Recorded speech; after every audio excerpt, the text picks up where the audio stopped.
Exams అన్నిటికీ attend అయ్యి అన్ని ఎగ్జామ్స్ చాలా చక్కగా రాసింది. ఎగ్జామ్స్ పూర్తి కాగానే చిన్నప్పటి నుండి తన తల్లిదండ్రులు చనిపోయాక అసలు చెన్నై వెళ్ళని అతుల్యకి ఎందుకో అక్కడికి వెళ్ళాలని, వాళ్ళ వంశపారంపర్యంగా ఉన్న వాళ్ళ ఇంటిని, అక్కడి తన వాళ్ళని కలవాలని అనిపించగానే ముందుగా ఆ విషయం శక్తికి చెప్పింది. ప్రస్తుతం ఇప్పుడు అతుల్య పైకి అలా నార్మల్గా ఉన్నా ఆమె లోపల ఎంత కుమిలిపోతూ ఉందో అది శక్తికి మాత్రమే తెలుసు. ప్రస్తుతం అతుల్యకి బ్రేక్ చాలా అవసరం. అందుకే అతుల్య తన కోరిక చెప్పగానే, సరే బంగారం, జాగ్రత్తగా వెళ్ళిరా, నేను మావయ్యతోనూ దస్వంతోనూ ఒకసారి మాట్లాడతాను అన్నాడు. దానికి అతుల్య కోపంగా పళ్ళు నూరుతూ, రే ఇడియట్, నువ్వు ముందు నన్ను ఒకసారి కలువు, నేను నీతో అర్జెంటుగా మాట్లాడాలి అని కోపంగా కాల్ కట్ చేయడంతో పాపం ఏదో కేసు విషయంలో బిజీగా ఉన్న శక్తి అతుల్య చూపిస్తున్న కోపానికి మురిసిపోతూ వెట్రివేల్ గారికి అతుల్యను బయటకు తీసుకెళ్తున్నాను మామ అని మెసేజ్ చేసి అతుల్యని ఇంటి బయటకు రమ్మని మెసేజ్ చేశాడు. అతుల్య, బయటికి రాను, నువ్వే నా రూమ్లోకి రావాలి అని ఆర్డర్ వేయడంతో తిక్కరాక్షసి అని ముద్దుగా తిట్టుకుంటూనే ఇంట్లోకి వెళ్ళగానే ఆప్యాయంగా పలకరించిన వల్లి గారిని తిరిగి పలకరించి అతుల్యని కలవడానికి ఆమె రూమ్కి వెళ్ళాడు శక్తి. అతను ఆ రూమ్లో అడుగు పెట్టగానే క్షణాల్లో డోర్ క్లోజ్ అవ్వడం, తనని గోడకు అదిమిపెట్టి మెడ దగ్గర మోచేత్తో లైట్గా నొక్కి పట్టి తన కళ్ళల్లోకి అతుల్య కోపంగా చూడడం క్షణాల్లో జరిగిపోయాయి. కానీ కొంచెం కూడా అదురు బెదురు లేకుండా తన వైపే కోపంగా చూస్తున్న అతుల్య కళ్ళల్లోకి చిలుపుగా చూస్తూ ఒక్క ఉదుటిన ఆమె నడుం పట్టుకుని మీదకి గుంజుకున్నాడు. అది ఏమాత్రం ఊహించని అతుల్య షాక్ అయ్యి అసలు సూదిమొన కూడా పట్టని తమ మధ్య దగ్గరతనాన్ని చూసి నీళ్లు నములుతూ ఏం చేస్తున్నావురా అని అడిగింది భయంగా. ఆమె మాటలకు శక్తి చిన్నగా బ్లష్ అవుతూ, నేను జస్ట్ టిఫిన్ వరకే అనుకున్నా, నువ్వు నన్ను టెంప్ట్ చేసి మన మధ్య ఇంకా కానీ ఫస్ట్ కిస్కి, లంచ్, డిన్నర్కి ప్రేరేపించకే బంగారం అంటూ తన చెక్కిలితో అతుల్య చెక్కిలిని సున్నితంగా టచ్ చేశాడు. ఇలా ఈ ప్రేమ పక్షుల మధ్య ఉన్న ఏకాంతాన్ని డిస్టర్బ్ చేస్తూ బయట నుండి వల్లి గారు రూమ్ డోర్ నాక్ చేసేసరికి ఇద్దరూ తేరుకుని కష్టంగా దూరం జరిగి కాసేపటికి మామూలై డోర్ ఓపెన్ చేయగానే వల్లి గారు కాఫీ, స్నాక్స్ ఉన్న ట్రే లోపలికి తెచ్చిపెట్టి, డిస్టర్బ్ చేసినందుకు సారీ, కానీ తింటూ మాట్లాడుకోండి అని ఆవిడ నవ్వుకుంటూ వెళ్ళిపోయారు. ఆమె అలా వెళ్ళగానే అతుల్య వెళ్ళి డైరెక్ట్గా శక్తి ఒడిలో కూర్చుని అతని జుట్టు పీకేస్తూ, ఇందాక ఏమన్నావురా, నన్ను ఒక్కదాన్నే చెన్నై వెళ్ళమని కదా అని అడుగుతుంటే శక్తి కష్టంగా ఆమె చేతి నుండి తన జుట్టు విడిపించుకుని, ఇప్పుడేమైందే తిక్కదాన, వెళ్ళమనే కదా చెప్పాను అంటూ ఆగిపోయి అతుల్య మాటల్లో అంతరార్థం అర్థం కావడంతో ఆమెను దగ్గరకు తీసుకుని ఆమె నుదుటికి తన నుదురు ఆనించి, నన్ను కూడా నీతో రమ్మంటావా బంగారం అని అడిగాడు. ఆ ప్రశ్నకి అతుల్య చిన్న చిరునవ్వుతో అతని కళ్ళల్లోకి చూస్తూ, అవును, నువ్వు, నేను, అమ్మ, చిత్తప్ప, చిత్తి అందరం కలిసి వెళ్దాం సిబి అనింది. ఆమె ఇంటెన్షన్ అర్థమైన శక్తి చిన్నగా నవ్వి ఆమె నుదుటిపై పెదాలు నిలిపి, ఒక 2 డేస్లో వెళ్దాం, నేను అమ్మతోనూ మావయ్యతోనూ మాట్లాడతాను అనగానే అతుల్య హ్యాపీగా శక్తి మొహం అంతా ముద్దులతో నింపేసి అలసటగా అతని గుండెల్లో ఒదిగిపోయింది. ఇన్ని రోజులు ఎగ్జామ్స్ టెన్షన్ వల్ల ఆమెకు కంటి మీద కునుకు అన్నదే సరిగా లేకపోవడం వల్ల తనకి స్వాంతన దొరికే ఏకైక స్థానం అయిన శక్తి గుండెల మీద కళ్ళు మూయగానే నిద్ర ముంచుకు రావడంతో, గుడ్ నైట్ సిబి, నువ్వు కాఫీ తాగు, చల్లారిపోతుంది, నేను నిద్రపోతాను అంటూ నెమ్మదిగా నిద్రలోకి జారుకుంది. ఆమె మత్తుగా నిద్రపోతుంది అని కన్ఫర్మ్ చేసుకున్న శక్తి ఆమెను జాగ్రత్తగా పొదివి పట్టుకుని నెమ్మదిగా కాఫీ కప్ తీసుకుని సిప్ చేస్తూ 15 రోజుల క్రితం దస్వంత్, అతుల్యలను ఫాలో అయిన వాళ్ళ గురించి ఆలోచిస్తూ వాళ్ళని తను పట్టుకున్నప్పుడు తను పెట్టిన టార్చర్ వల్ల వాళ్ళు బయట పెట్టిన నమ్మలేని నిజాల గురించి ఆలోచనలో పడ్డాడు శక్తి. ఆ ఆలోచనల నడుమ తన గుండెల మీద హాయిగా సేద తీరుతున్న అతుల్య మొహం చూస్తూ, ఈ యుద్ధంలో మనిద్దరికీ ప్రాణభయం ఉంది బంగారం, అందులో నాకేం జరిగినా నీ ప్రాణం కాపాడే బాధ్యత నాది, కానీ నేనున్నా లేకపోయినా నువ్వు మాత్రం స్ట్రాంగ్గా ఉండి మన ఫ్యామిలీకి అన్నీ నువ్వే కావాలి అంటూ ప్రేమగా ఆమె నుదుటిపై ముద్దు పెట్టి జాగ్రత్తగా ఆమెను బెడ్ మీద అడ్జస్ట్ చేసి బ్లాంకెట్ కప్పి అక్కడి నుండి ముందుకు కదలపోయాడు. కానీ అంతలోనే నిద్రలో ఉన్న అతుల్య శక్తి చెయ్యి పట్టుకుని తన గుండెల్లో దాచేస్తూ, ఐ లవ్ యూ రా, నువ్వెప్పుడూ నాతోనే ఉండాలి అంటూ కలవరించేసరికి ఒక్కసారిగా శక్తి కళ్ళల్లో నీళ్లు తిరిగాయి. ఆమె తన మీద పెంచుకున్న ప్రేమకి ఒకవేళ తను దూరమైతే తట్టుకునే శక్తి ఆమెకి లేదు. ఇప్పుడు ఆమె సర్వస్వం తనే అని శక్తికి బాగా తెలుసు. అలా అని పరిస్థితులను అంచనా వేయడంలో అతనేం తప్పు చేయడు.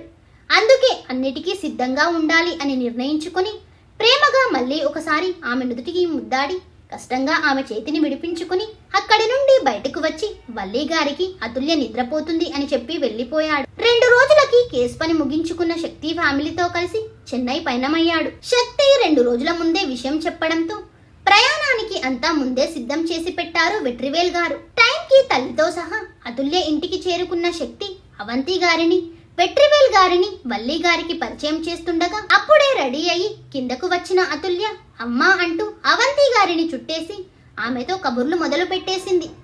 ఎంతసేపటికి ఆ మాటల ప్రవాహానికి ఆనకట్ట వేయకపోయేసరికి అతుల్యకి ఇన్ని మాటలు వచ్చా అన్నట్టు ఆమెనే ఆశ్చర్యంగా చూస్తూ ఉండిపోయారు వెట్రివేల్ గారు, వల్లి గారు.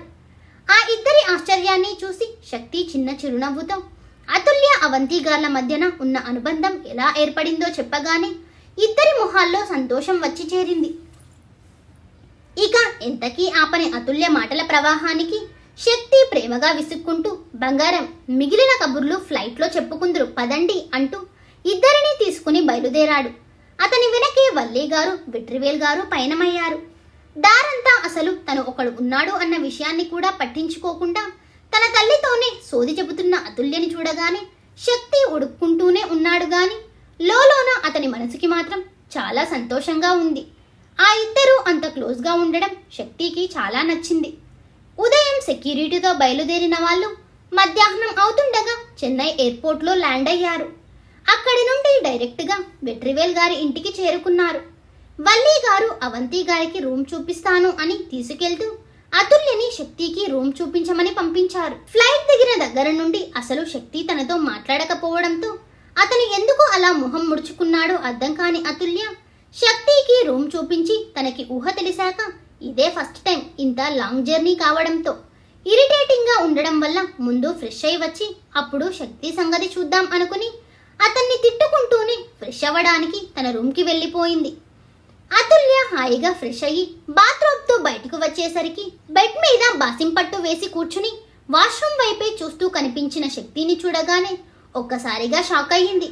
కంగారుగా తిరిగి బాత్రూంలోకి వెళ్ళబోయేసరికి నువ్వు మళ్ళీ లోపలికి వెళ్ళావంటే నేను ఈరోజు ఏం తినను అన్న శక్తి మాటకు అతుల్యకి పిచ్చి కోపంగా అనిపించింది.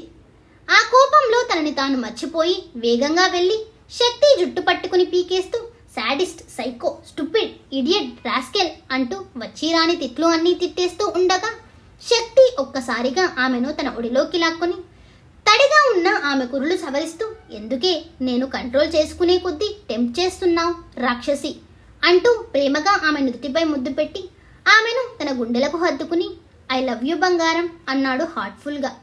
అతుల్య దానికి బదులుగా అతని గుండెలపై చిరుముద్దిచ్చి మౌనంగా కళ్ళు మూసుకుంది.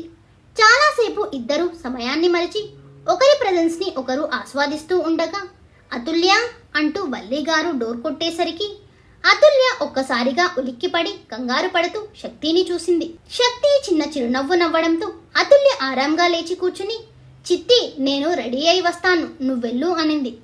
ఆ మాటకు వల్లి గారు సరే అంటూ వెళ్ళిపోగానే శక్తికి ఫ్లైట్లో అతుల్య తనని ఇగ్నోర్ చేయడం గుర్తొచ్చి చిరుకోపంగా అతుల్య బుగ్గలు పిండేసి కోపంగా అక్కడి నుండి వెళ్ళిపోయాడు. శక్తిలో అసలు ఇప్పటి వరకు అతుల్య చూడని యాంగిల్ అతను చిరుకోపంగా చూపించేసరికి అతుల్యకి బుర్ర తిరుగుతున్నట్టు అనిపించింది. పాపం ఎలాగో తేరుకుని రెడీ అయ్యి లంచ్ చేసి వచ్చి నీరసంగా ఉండడంతో వెంటనే నిద్రపోయింది. సాయంత్రం అవుతుండగా కమ్మటి కాఫీ ఆరోమా ముక్కు పుటాలను తాకేసరికి మేలుకున్న అతుల్యకి తన పక్కనే బెడ్ మీద విష్ణుమూర్తి ఫోజ్లో పడుకుని తన వైపే చూస్తూ కనిపించేసరికి అతుల్య అతన్ని ఏమాత్రం పట్టించుకోకుండా లేచి పక్కనే ఉన్న కాఫీ తీసుకుని సిప్ చేస్తూ ఉంది. ఎంతసేపటికి అతుల్య తనని పట్టించుకోకపోయేసరికి శక్తి ఒడుక్కుంటూ ఆమె చేతిలో కాఫీ కప్ లాక్కుని మిగిలిన కాఫీ సిప్ చేస్తూ రాక్షసి నేను నీ మీద అలిగాను, ఆ విషయం ఏమాత్రం పట్టించుకోకుండా నన్ను కేర్ చేయడం మానేశావు నువ్వు అంటూ అందంగా మూతి ముడిచి చెప్పేసరికి అతుల్య చిన్న చిరునవ్వుతో శక్తి పెదాల మీద చిన్న కిస్ ఇచ్చి అలగడం అమ్మాయిల బర్త్ రైట్ రా బాబు, అబ్బాయిలకు కాదు అంటూ శక్తి ఒడిలో కూర్చుని అతని జుట్టుతో ఆడుతూ అల్లరి చేయడం మొదలుపెట్టింది అతుల్య. శక్తి ఆమె అల్లరిని ఇష్టంగా భరిస్తూనే కంటి కొసల్లో దాగి ఉన్న ఆమె కన్నీళ్లను తుడుస్తూ అప్పా అమ్మ గుర్తొచ్చారా అని అడిగాడు. ఆ ప్రశ్నకి అతుల్య ఇక తనని తాను కంట్రోల్ చేసుకోలేకపోయింది. ఏడుపు కంట్రోల్ చేసుకోవడం వల్ల వెక్కుతూ శక్తి మెడవంపులో తలదాచుకుని ఐ మిస్ మై అమ్మా అప్ప అని ఏడుస్తూ ఆ ఇంట్లో అడుగుపెట్టిన దగ్గర నుండి అక్కడ తనకి తన తల్లిదండ్రులతో ముడిపడి ఉన్న జ్ఞాపకాలు అన్నీ వాళ్ళిద్దరనే గుర్తు చేస్తుంటే, తన కళ్ళ ముందు ప్రాణాలు విడిచిన తన తల్లిదండ్రులే కనిపిస్తుంటే ఆ పరిస్థితి తన మెదడు మనసు హ్యాండిల్ చేయలేకపోయాయి. అందుకే అప్పటికే తన మనసుని గ్రహించిన శక్తి ఆమెను పరిపరి విధాలుగా డైవర్ట్ చేయాలి అని ఎంతగా ట్రై చేసినా ఆమె మాత్రం తట్టుకోలేకపోయింది. ఆ బాధలోనే ఒక స్లీపింగ్ పిల్ వేసుకుని వెంటనే నిద్రలోకి జారుకుంది. ఆమె నిద్రపోయిన కాసేపటికే అక్కడికి శక్తికి విషయం అర్థమై ఆమె తలని మురుతూ అక్కడే ఉండిపోయాడు. కాసేపటికి శక్తి అవి ఇవి కబుర్లు చెబుతూ ఆమెను ఓదార్చి వెట్రిమారన్ గారి విషయంలో ఇప్పటి నుండే తెలివిగా అడుగు వేయడం మొదలు పెట్టమని చెప్పడంతో ఆ విషయం గురించే ఆలోచనలో పడింది అతుల్య. ఇద్దరూ చాలాసేపు ఆ విషయం గురించే మాట్లాడుకుంటూ సమయాన్ని కరిగించేశారు. ఆ రోజు అలా ఇంట్లోనే గడిపేశారు అందరూ. మరుసటి రోజు వెట్రివేల్ గారు వాళ్ళ పొలాలు చూపిస్తాను అని ఊర్లో ఉన్న పొలాలకు తీసుకెళ్లారు. వీళ్లకు దస్వంత్ కూడా తోడు కావడంతో సాయంత్రం వరకు అన్ని తోటలను చూస్తూ భోజనాలు కూడా అక్కడికే రావడంతో అక్కడే తినడానికి అరేంజ్ చేసుకుని చక్కగా పైరుగాలిని ఎంజాయ్ చేస్తూ భోజనాలు ముగించారు. సాయంత్రం అవుతుండగా ఇంటికి తిరిగి చేరుకుని ఫ్రెష్ అయ్యి డిన్నర్ కానిచ్చి ఎవరికి వారు అలసిపోవడం తొందరగానే నిద్రలోకి జారుకున్నారు. అతుల్యకి మాత్రం తన చిన్ననాటి జ్ఞాపకాలు అన్నీ నెమరు వేసుకునేసరికి ఆమె సంతోషం మామూలుగా లేదు. ఆ ఆనందంలో నిద్ర పట్టగా శక్తి రూమ్కి వెళ్లేసరికి అతను నిద్రపోతూ కనిపించాడు. అతుల్యకి అతన్ని డిస్టర్బ్ చేయడం ఇష్టం లేక తిరిగి వెళ్ళబోతుంటే, బంగారం ఏమైందే, నువ్వింకా నిద్రపోలేదా అంటూ లేచి కూర్చుని అతుల్యని దగ్గరకు తీసుకున్నాడు. ఏదో చిన్న అలికిడికి మెలకువ రావడంతో అతని ప్రశ్నకి అతుల్య ఆశగా టెర్రస్ మీదకు వెళదామా అని అడిగింది. ఆమె మామూలుగా ఏం అడిగినా కాదనలేని శక్తి ఇప్పుడంత క్యూట్ గా అడిగేసరికి నిద్ర మత్తు మొత్తం వదిలిపోవడంతో సరే బంగారం పద అంటూ లేచి బెడ్ దిగి ఆమెతో కలిసి టెర్రస్ మీదకు వెళ్ళాడు. వెన్నెల వెలుగులో చిక్కగా పరిచి ఉన్న చుక్కలు చూస్తూ పక్కనే ఉన్న శక్తి చేతిని చుట్టేసి అతని భుజం మీద వాల్చి చిన్నప్పటి జ్ఞాపకాలు అన్నీ నెమరు వేసుకుంటూ తనకి గుర్తున్న ప్రతి విషయం చెప్పడం మొదలుపెట్టింది అతుల్య. ఆమె చెప్పే ప్రతి విషయం చాలా శ్రద్ధగా అంతకంటే ఓపిగ్గా వింటున్నాడు శక్తి. ఇద్దరూ మాట్లాడుకుంటూ అక్కడే నిద్రపోయారు. ఉదయం ఎప్పుడో సూర్యకిరణాలు నడినెత్తిన తాకుతుంటే ఇద్దరూ బద్ధకంగా కళ్ళు తెరిచి ఒకరిని ఒకరు చూసుకుని నవ్వుకుంటూ ఉండగా అతుల్య ఫోన్ రింగ్ అయింది. అసలు అతుల్య శక్తులకి పొంచి ఉన్న ప్రమాదం ఏంటి? చెన్నై నుండి తిరిగి వాళ్ళు సేఫ్ గా వెళ్తారా? నెక్స్ట్ పార్ట్ లో చూద్దాం. Thank you for watching.